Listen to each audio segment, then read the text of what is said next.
welcome back. As yet, no response from Buckingham Palace after that interview by the Duke and Duchess of Sussex, giving an account of their relationship with the rest of the royal family. Will they respond? And what next for Harry and Meghan? One man, I'm sure, with a view on all of this. The PR and crisis management expert, Mark Barkowski. Mark, great to have you on the programme this morning, and we'll delve into your kind of professional expertise in just a second. But, you know, as another person who owns a television or a laptop who will have delved into some of the clips from that interview last night, what did you make of it? Was it broadly in line with your expectations, or like the rest of us, were you surprised? Well, I watched the interview. I got a link to watch the interview, so I was up in bed.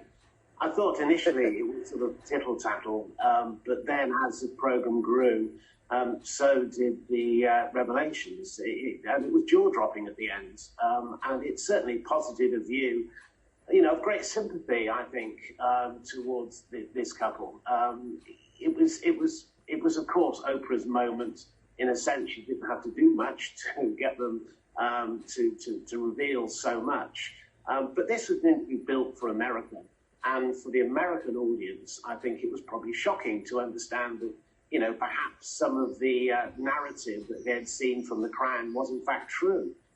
So it gives the royal family a peculiar PR problem. And you know, there's more to come. You know, at the end, Oprah gave a plug to more snippets, whether they'll be as juicy as the 90 minutes.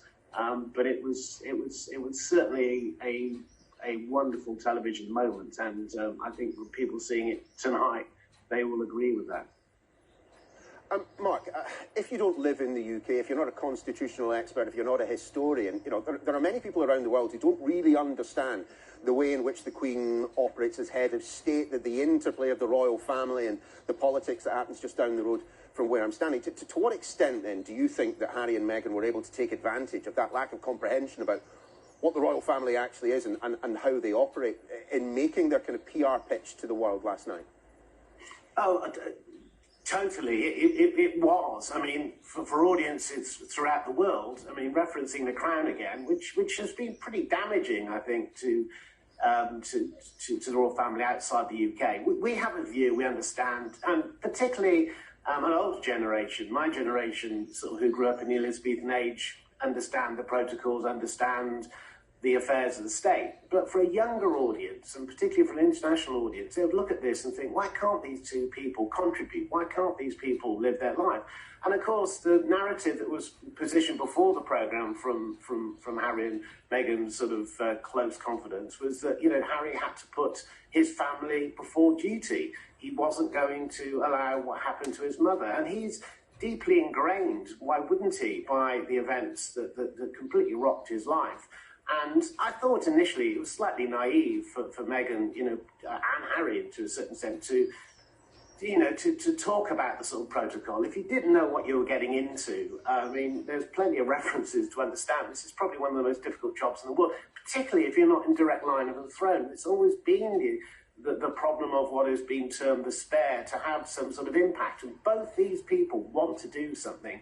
But really, going forward, you know, we're coming to the end of the Elizabethan age, and what does the Crown, what does the royal family stand for going forward? Because a younger audience has certainly embraced much of the sort of viewpoints of these two, and that is what the modern world is looking forward to. And the image of that interview was that this is an anachronistic sort of organisation that really hasn't taken into consideration much of what's going on around them.